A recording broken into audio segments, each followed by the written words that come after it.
Hello everybody, Backyard Bullion here. Now last week we did a video all about how 2020 and the craziness we're all experiencing right now has had a fundamental effect on the way that we live, work, play, invest, and more importantly buy our precious metals. This week I want to turn that topic on its head and talk about the selling of precious metals, gold and silver.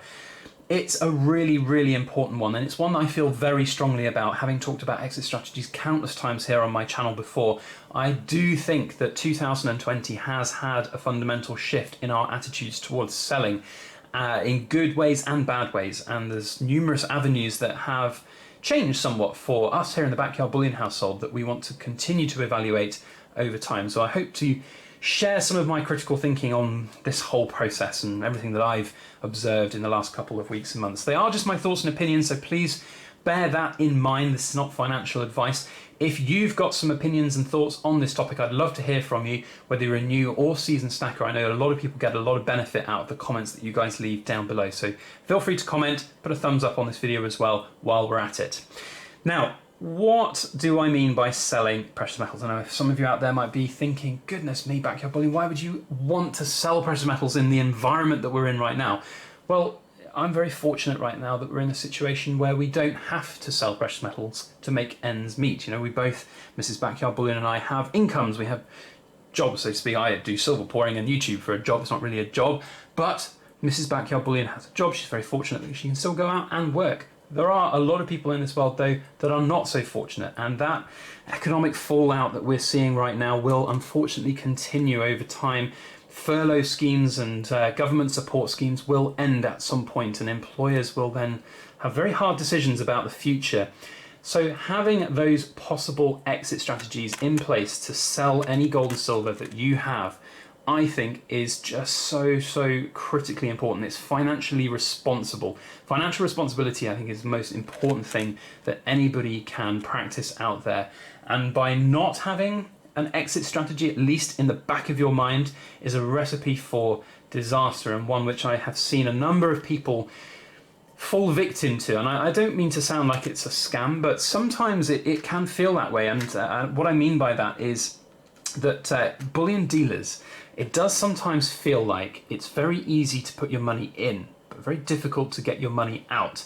If anyone's played online poker, I dabbled in it back in my youth, I remember that it was always very difficult to get your money out of these websites, but incredibly easy to get it in. And sometimes the possession and selling of gold and silver has been likened to that. It can be very difficult to release the assets, especially if you're buying things like these, which are fractional pieces of gold, which are very high premiums. You look at various dealer websites right now, and these 1 gram pamp bars might sell for 60, 70, 80 pounds sometimes, depending on the site and the type of bar it is.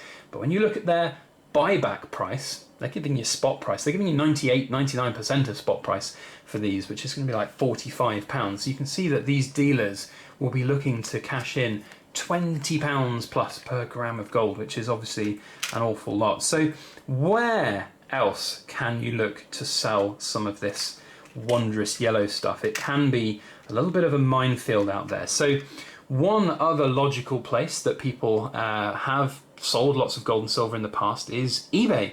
However, there are some fundamental shifts and changes happening with wondrous eBay. There's a number of different people who've made videos about these before, saying that precious metals are going to be excluded from selling on eBay. You have to be an approved managed seller, I think, or managed payments seller at some point. There's definitely going to be some fundamental shifts in that. I don't think it will mean that you will have to go through a vetting process to sell your gold and silver. You can opt out of the managed payment side of things. But combined with that, recently eBay have changed their terms and conditions on some of their seller fees offers. For example, in the UK we have these £1 seller fees, which obviously makes a huge difference if you're selling some gold. You know, if you're selling a half ounce of gold at £600-700 per coin, instead of paying £60, you're paying £1, so it's a 60th of the price.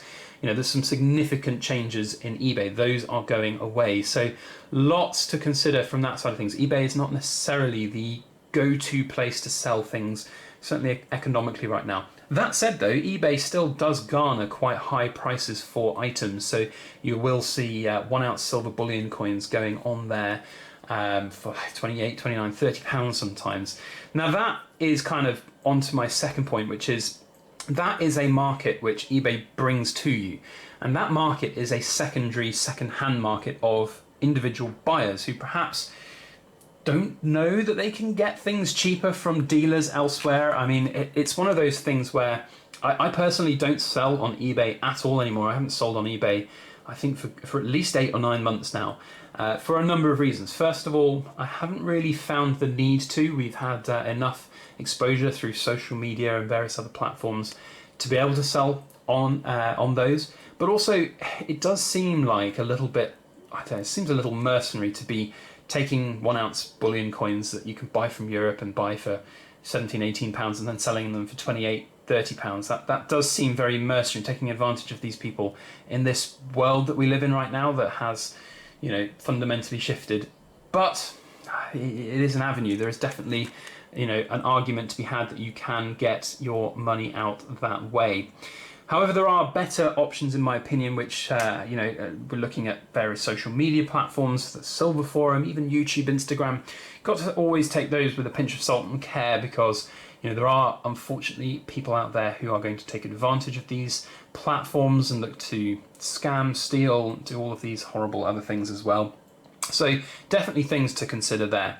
Now, in terms of, I want to go back to the dealer question, because going back to the dealer question is really important for us, because that was ultimately one of my exit strategies, to have a lot of that bullion grade gold and to then look to sell it to a dealer. Now, the biggest problem that I have that we can glean from 2020 is that right at the start of this whole crisis, when things really hit the fan, when, you know, I nearly said a bad word there, when the brown stuff nearly hit the fan, and dealers had to close because of all of the social distancing restrictions, and in fact governments saying that non-essential businesses had to close down.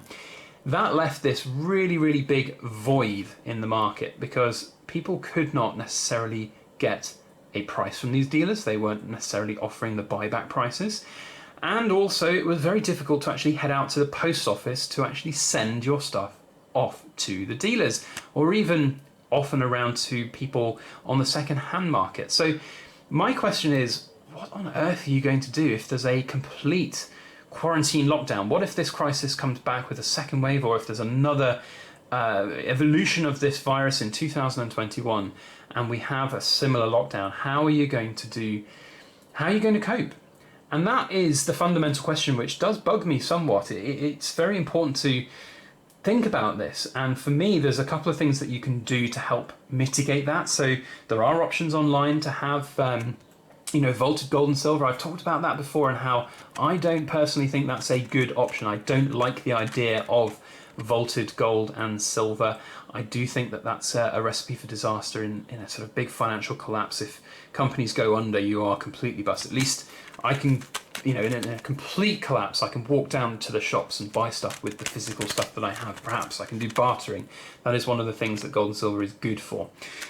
But ultimately, it is really quite worrying that these places could leave you up the brown creek without the paddles, so to speak. And it does make you think that having physical gold and silver does seem a little bit old-fashioned, certainly in this world where we are so reliant on other dealers, not locally. In the UK, we can't just go down to a local coin shop. There aren't very many of them. And the ones that there are around, what we would call pawn shops, basically, We Buy Any Gold shops, they'll give you 70%, 60% of spot price for your metals, and less for silver sometimes. So they take advantage of your desperation, which is a really sad thing. So what can we do to protect ourselves from this in 2020, 2021, and potential other things happening in the world?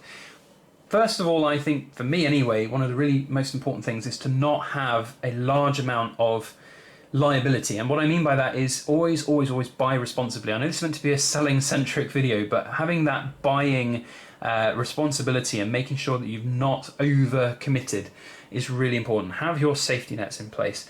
Don't buy gold and silver on credit. Don't use credit cards unless you're going to completely balance out the payments. Of course, credit cards do offer really good payment protection when buying. I talked about that before, but do make sure you pay off that credit card immediately if it's a 0% rate. It really is key not to buy on credit. Always, always, always manage your stack responsibly. Know how much you've got, budget, keep track, keep record of it, keep track of how you might sell things, what you might sell things for. For example, these little 1 gram bars here, which I got a couple of years ago. For me, it was a really interesting trade at the time. I traded them for silver. So I gave away silver and I got in gold. And recently I've been thinking about a lot of my gold that I've got, my perma stack, my pension stack, and these just represent for me a little bit of an interesting quandary, because they would represent quite a lot of work to sell. I've got obviously like 20, I think I've got 20 of them here on the table, so 18, 19, 20 of them on the table here, plus the 5 gram gold card here. And they would take an awful lot of time, energy and effort to sell. And whether that would even be potentially possible or practical in that eventuality. Also, in terms of quick selling, if I really needed to release the cash from them very quickly, it would be difficult because dealers don't give very good prices for these. So I'd be reliant on that second-hand market, which is an interesting one. Now, I have not talked about the Silver Forum as a marketplace in this video yet. So for those of you who are watching up to 11 minutes, the Silver Forum is a fantastic community with an incredibly buoyant trade section, but it is a trade section where people value low prices. So selling things like this can be difficult, and it cannot be relied upon that you will get those prices out at the other end easily, quickly and reliably. So there's definitely merit to be had by buying the scummiest, cheapest gold bullion that you can. Those Britannias which are second hand, that are scratched up, people sell for spot price. You rely simply on that price of the metal. Now there is of course a fair amount of gold and silver that I own, which is premium, and the premium pieces of poured silver, things like that you would look to buy right now. Those are things that you should definitely consider avoiding if you are looking in the short term to cash in on profits. It's really difficult to tell people exactly what they should be aiming for with their gold and silver. For me, it's really about longer term hedge, inflationary protection and wealth preservation. But at the same time, we have to understand that life sometimes throws you lemons, and it's not always possible to make lemonade. So, you do need to sometimes really factor in what is important, what is flexible, what can be sold quickly, what you can release quickly. And, for example, for myself, these gold bars here, these 1 gram gold bars, never represented that for me. And they've always sat in my stack with this kind of, they've almost sat out like a sore thumb. They've been like things that I've not been happy with to have. And I know that there's somebody probably watching this video who's grinning madly because they have just done a trade with me for them. So I'm basically using this last opportunity to do a video with them and sending them out in the near future. So, it's roundabouts, isn't it? Because for some people, these will represent a really good opportunity to have some fractional gold, which is really important for them. And, it's each to their own ultimately and at the end of the day. And I think that's the other important thing to sort of hammer home here, that everybody's individual circumstances will be different. In terms of selling into the future, for me, I think that there's definitely merit to be had in starting a online profile and selling stuff, whether that be on eBay, if you can still do that on eBay, the Silver Forum, YouTube, Instagram, getting that reputation, building that name for yourself that you can then look to release other things at some point in the future. Because I have no doubt that if I made a video saying I'm selling all of my gold and silver at spot price, there would be an absolute flood of emails coming through to me to say, yes, I'll buy that, yes, I'll buy that. I literally have absolutely no doubt that I could probably sell the vast majority of my gold and silver within 24 hours, whether that be to a dealer or to people here on YouTube, the forum, everywhere else. I genuinely do think that. But there are certain items that one would think that you'd be underselling if you wanted to sell them quickly. And I think that's the thing that doesn't always sit well with me. If I was to look to sell these quickly and get only spot price for them, I'd feel hard done by, because I feel like there's more value to be had from them. So lots of really interesting things to factor in there. And I guess the sum of the whole of the parts of this video is that 2020 is definitely causing some reflective issues for me going forwards. These dealers out there, they are still buying, and they're buying a lot at the moment, which is really important. But in that really important immediate moment when the world collapsed, where things really did shut down for a very brief time, there was a window where it was very difficult to sell your gold to dealers, where some dealers weren't even buying at all. And that's worrying for me. That really is.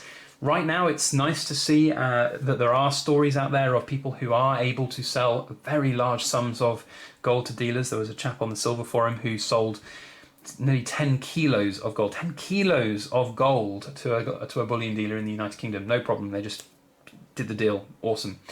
And that's reassuring. So there's definitely, longer term exit strategies there in place that I have in the back of my mind. But that immediate short term really does worry me, and it's important that you protect yourself and you make your own financial decisions and be responsible and think about selling and don't just buy everything.